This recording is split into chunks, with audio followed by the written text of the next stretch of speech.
చంద్రగ్రహణం వచ్చి ఈరోజు కొన్ని మార్పులు ఎట్లుంటాయంటే వాళ్ళ శాస్త్ర ప్రకారము మన పురాణాల ప్రకారము 9:50 నుంచి తెల్లవారుజామున 3:30కి ఇడుస్తుందని చెప్తారు. అంటే ఇప్పుడు కొంతమంది టయాలు అటు ఇటు కాలమానాలు కొద్ది డిఫరెన్స్ ఉంటాయి. కానీ మనం ఒక 10 నిమిషాల ముందు అంటే 9:30కే ఇంట్లో చేరుకోనండి.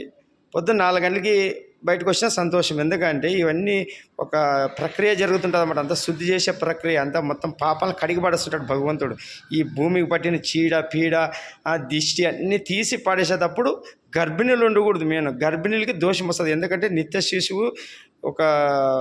శిశువుకి కొంచెం దోషం వస్తుంది అన్నమాట.